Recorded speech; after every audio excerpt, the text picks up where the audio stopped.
Ebuzimekene kankenegi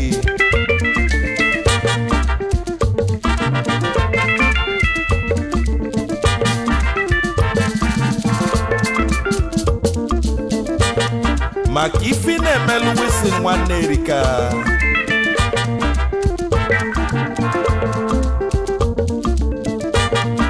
Ije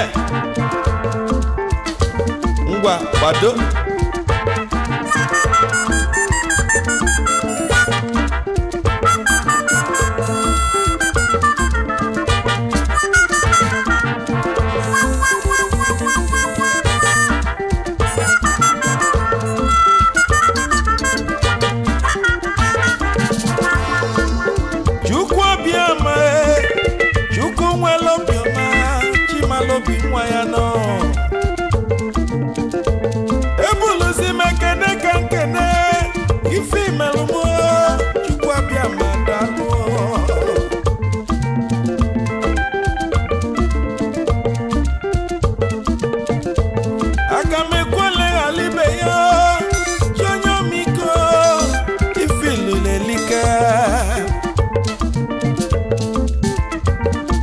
Nwannem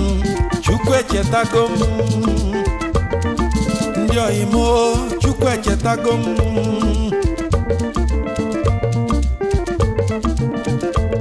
onye nyele ndụ bịawa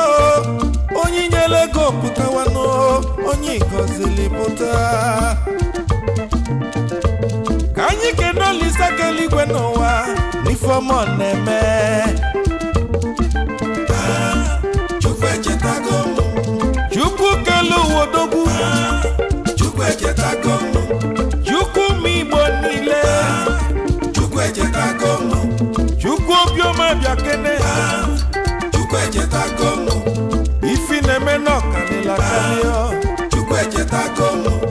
Chukwu keligwe n'ụwa ma Chukwu echetago m Chukwu kelu wodogwu Chukwu echetago m Chukwu abịa madalụ Chukwu echetago m QED Wisin nwanne na-eti egwu ọka m jeligwe ife n'obodo oyibo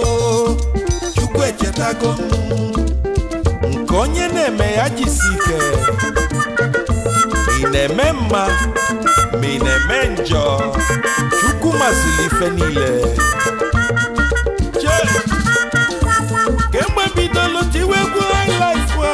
n'obodo oyibo ndị mmanụ tikesiwa Fakola siligaliba ọ bụ gịnị na-eme ezi oyi m Chukwu echetago m ife Chukwu nyelu gị akala konye adịghị eme ya mficha Chukwu echetago m ezi oyi m bịa kene Chukwu echetago m onye Chukwu nyele ndụ pụta Chukwu echetago m onye nyele ego bịawanụ Chukwu echetago m onye Chukwu gọzili bịawanụ Chukwu echetago m bịanụ solo m ṅụlịa Chukwu echetago m ife Chukwu lụrụ n'Owelile Chukwu echetago m ndị oyimo bịa kene Chukwu echetago m